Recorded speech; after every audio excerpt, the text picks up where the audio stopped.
नमस्कार, KP news 24/7 में आप सभी का स्वागत है। मैं हूं पूजा आपके साथ। आइए सबसे पहले देखते हैं मुख्य समाचार। बीदर में डीसी शिल्पा शर्मा की प्रेस कॉन्फ्रेंस, माइक्रो फाइनेंस कंपनियों के संबंध में बताया। व्यक्तिगत तौर पर नहीं चाहता कि बीजेपी सत्ता में रहे, नितिन गडकरी पीएम बने तो अच्छा होगा, बोले कर्नाटक के श्रम मंत्री संतोष लाल। बेंगलुरु में नाइजीरियन की पीट कर हत्या, ड्रग पैडलिंग के शक में हुआ झगड़ा, एक गिरफ्तार। गारंटी योजना माताओं की आंखों में धूल झोंकने वाली योजना है, बोले बसवराज बोम्मई। प्रधानमंत्री मोदी ने सोलो लीडरशिप कॉन्क्लेव के पहले संस्करण का किया उद्घाटन। मुंबई में फिल्म सिटी के पास झुग्गियों में लगी आग, कोई हाथाहाथ नहीं।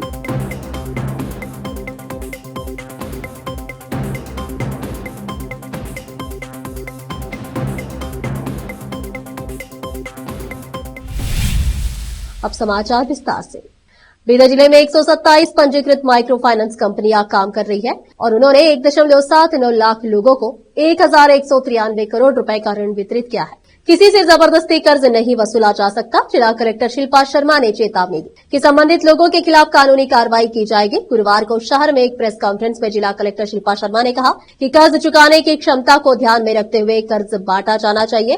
गरीबी उन्मूलन और गरीब महिलाओं के सशक्तिकरण के लिए ऋण दिया जाना चाहिए। एक व्यक्ति कम से कम 3 स्रोतों से उधार ले सकता है। उन्होंने कहा कि ऋण लेने वालों को ऋण कार्ड देना अनिवार्य है और उसमें सभी विवरण दर्ज होना चाहिए। केपी न्यूज के कैमरामैन महेश टिक्के का कवरेज। अधिक जानकारी के लिए केपी न्यूज 24/7 को लाइक, शेयर, सब्सक्राइब करना ना भूलें।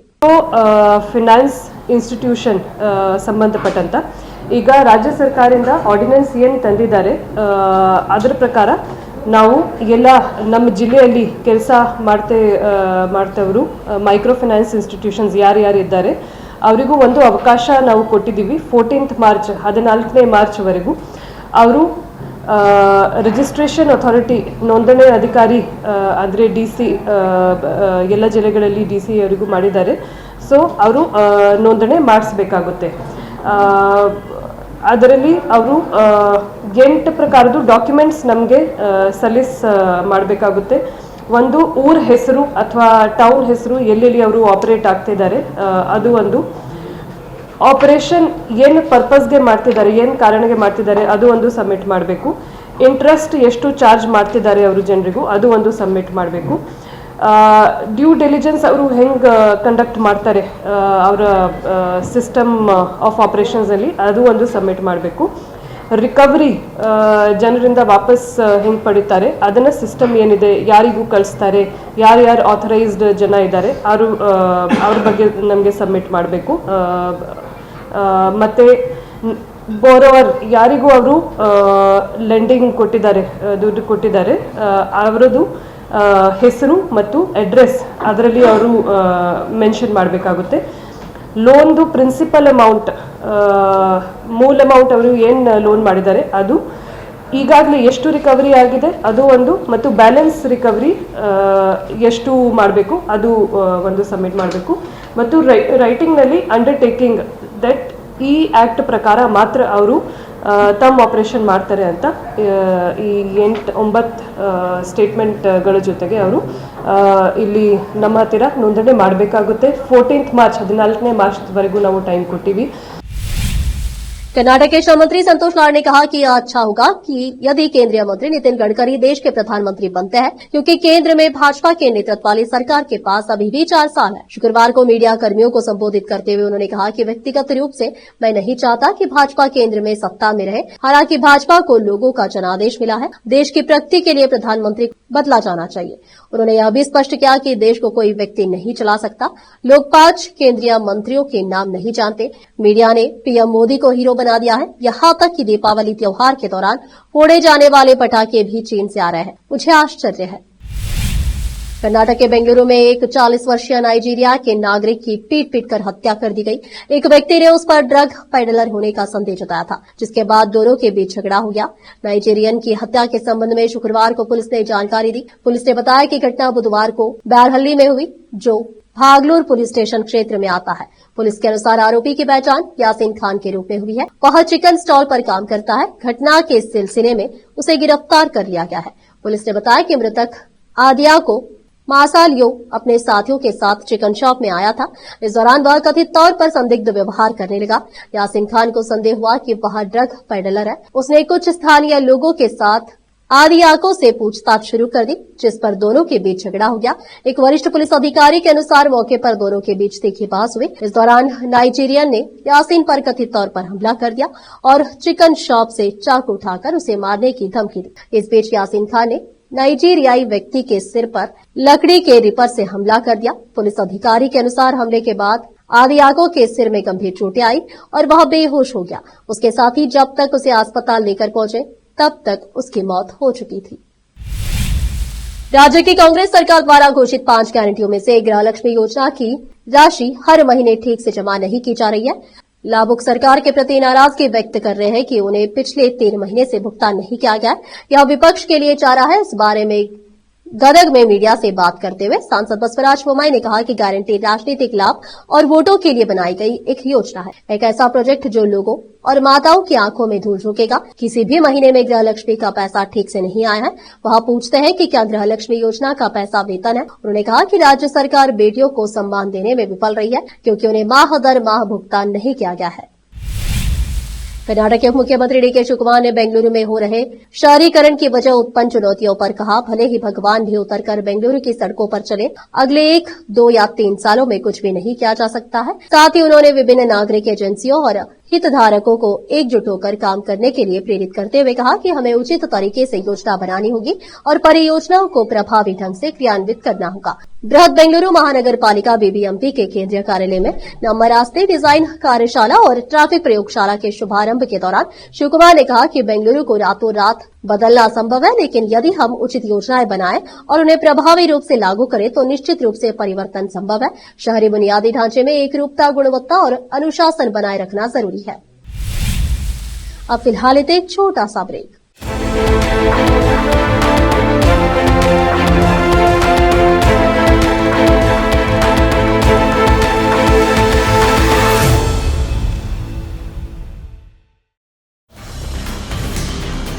हिंदुस्तान के हर कोने में हम हैं मौजूद।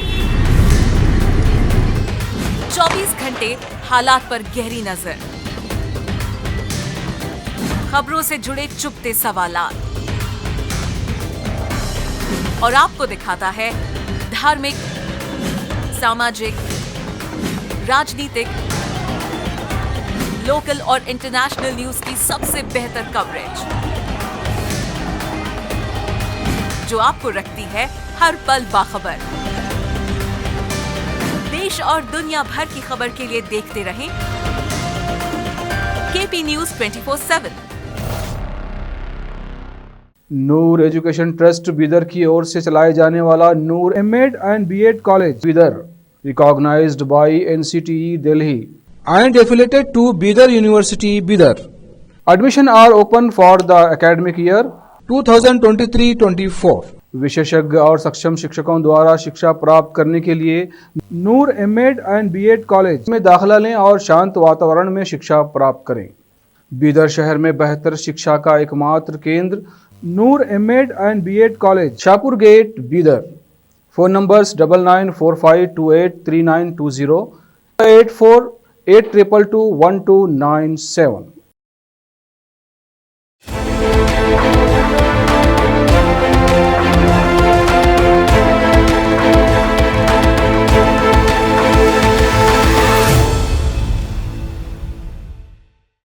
ब्रेक के बाद आप सभी का स्वागत है। आइए देखते देश के अन्य समाचार।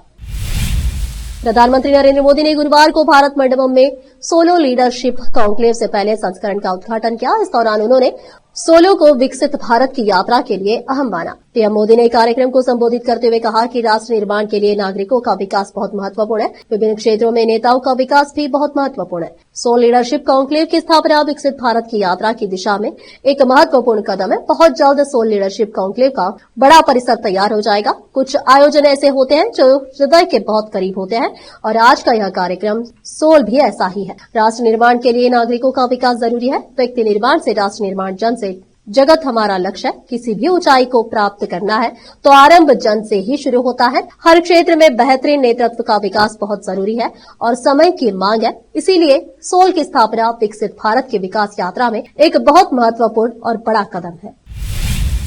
दिल्ली में नई सरकार के गठन के बाद राजनीतिक गतिविधियां तेजी से बढ़ रही है। आज दिल्ली की मुख्यमंत्री रेखा गुप्ता ने राष्ट्रपति और उपराष्ट्रपति से औपचारिक मुलाकात की, जिसमें राज्य के विकास और शासन से जुड़े अहम मुद्दों पर चर्चा की गई। इस बीच दिल्ली के मंत्री प्रवेश शर्मा ने भी उपराष्ट्रपति से मुलाकात की, जहां उन्होंने विभिन्न प्रशासनिक और सामाजिक सुधारों पर विचार साझा किए। यह मुलाकातों का सिलसिला दिल्ली सरकार के भविष्य की योजनाओं और केंद्र सरकार के साथ बेहतर समन्वय की दिशा में एक महत्वपूर्ण कदम साबित हो सकता है। उपराष्ट्रपति जगदीप धनखड़ ने यूएसएआईडी फंडिंग विवाद पर अपनी प्रतिक्रिया दी। उन्होंने अमेरिका के राष्ट्रपति डोनाल्ड ट्रंप के बयान का हवाला देते हुए कहा कि भारत की लोकतांत्रिक प्रक्रिया को कमजोर करने की साजिश रची जा रही है। इस साजिश को अंजाम देने के लिए भारी मात्रा में पैसा भी दिया गया। धनखड़ ने कहा कि ये देश की संप्रभुता पर हमला है और हमें इसकी जड़ तक जाकर उन लोगों को बेनकाब करना होगा जिन्होंने लोकतांत्रिक मूल्यों को नुकसान पहुंचाने की कोशिश की। दिल्ली में एक प्रेस कॉन्फ्रेंस के दौरान उपराष्ट्रपति जगदीप धनखड़ ने भारत की 5000 साल पुरानी संस्कृति पर मंडराते खतरों को लेकर चिंता जताई। उन्होंने कहा कि यदि समय रहते इस पर ध्यान नहीं दिया गया तो स्थिति इतनी गंभीर हो जाएगी कि इसे संभालना मुश्किल हो जाएगा। उन्होंने जोर देकर कहा कि भारत के सामने कई बड़ी चुनौतियां हैं जो समाज को अंदर से कमजोर कर रही है। अब फिलहाल लेते एक और छोटा सा ब्रेक। हिंदुस्तान के हर कोने में हम हैं मौजूद। 24 घंटे हालात पर गहरी नजर, खबरों से जुड़े चुपते सवालात और आपको दिखाता है धार्मिक, सामाजिक, राजनीतिक, लोकल और इंटरनेशनल न्यूज की सबसे बेहतर कवरेज जो आपको रखती है हर पल बाखबर। देश और दुनिया भर की खबर के लिए देखते रहें केपी न्यूज 24/7। ब्रेक के बाद आप सभी का स्वागत है। आइए देखते हैं देश के अन्य समाचार। मुंबई के गोरेगांव में ऐतिहासिक फिल्म सिटी के द्वार पास झुग्गियों में बृहस्पतिवार को भीषण आग लग गई। हालांकि कोई हताहत नहीं हुआ है। अधिकारियों ने यह जानकारी दी। फायर ब्रिगेड की 5 गाड़ियां मौके पर पहुंची है। फिलहाल बचाव कर्मी आग पर काबू पाने की कोशिश कर रहे हैं। एक अग्निशमन अधिकारी ने बताया कि संतोष नगर में शाम 7:30 बजे आग लग गई, जिसे बुझाने के लिए 14 दमकल गाड़ियां और अन्य उपकरण पर लगाए गए। उन्होंने कहा कि किसी के झुलसने की कोई खबर नहीं है। आग बुझाने का काम चल रहा है। सभी संबंधित एजेंसियां और 108 एम्बुलेंस सेवा मौके पर मौजूद है। विस्तृत जानकारी का इंतजार है। असम के धुबरी से कांग्रेस के लोकसभा सदस्य रकीबुल हुसैन और उनके निजी सुरक्षा अधिकारियों पीएसओ पर नगांव जिले के रूपोही हाट में बृहस्पतिवार को अज्ञात लोगों ने हमला किया। हुसैन पर हमले के बाद मुख्यमंत्री हिमंत बिश्व शर्मा ने घोषणा की कि जिले में रहने के दौरान विपक्षी दल के नेता की सुरक्षा बढ़ा दी जाएगी। वहीं असम से कांग्रेस के सांसद और लोकसभा में पार्टी के उपनेता गौरव गोगोई ने घटना के लिए शर्मा पर निशाना साधा। पुलिस के एक अधिकारी ने बताया कि हुसैन को कोई चोट नहीं आई है, लेकिन उनके 2 निजी सुरक्षा अधिकारियों को मामूली चोट आई है। प्रदेश कांग्रेस ने हमले में शामिल लोगों की तत्काल गिरफ्तारी की मांग की। पुलिस ने बताया कि हुसैन 2 पहिया वाहन पर रुपोई पुलिस थाना अंतर्गत गोनोमारी गांव में पार्टी के एक बैठक में भाग लेने के लिए जा रहे थे। तभी उन पर क्रिकेट के बल्ले से लोगों के एक समूह ने हमला कर दिया। लोगों ने अपने चेहरे काले कपड़े से ढके हुए थे और सांसद के खिलाफ नारे लगा रहे थे। पीएसओ ने गोली चलाकर सांसद को बचाने की कोशिश की, लेकिन उन पर भी हमला किया गया। अतिरिक्त पुलिसकर्मी मौके पर पहुंचे और भीड़ को तितर बितर किया, जबकि हुसैन को अस्पताल ले जाया गया, जहां उनका प्राथमिक उपचार किया गया। पुलिस ने घटना की जांच शुरू कर दी है। आखिर में फिर एक बार देखते हैं मुख्य समाचार। बीदर में डीसी शिल्पा शर्मा की प्रेस कॉन्फ्रेंस। माइक्रो फाइनेंस कंपनियों के संबंध में बताया। व्यक्तिगत तौर पर नहीं चाहता कि बीजेपी सत्ता में रहे। नितिन गडकरी पीएम बने तो अच्छा होगा, बोले कर्नाटक के श्रम मंत्री संतोष लाल। बेंगलुरु में नाइजीरियन की पीट कर हत्या। ड्रग पैडलिंग के शक में हुआ झगड़ा, एक गिरफ्तार। गारंटी योजना माताओं की आंखों में धूल झोंकने वाली योजना है, बोले बसवराज बोम्माई। प्रधानमंत्री मोदी ने सोलो लीडरशिप कॉन्क्लेव के पहले संस्करण का किया उद्घाटन। मुंबई में फिल्म सिटी के पास झुग्गियों में लगी आग, कोई हताहत नहीं।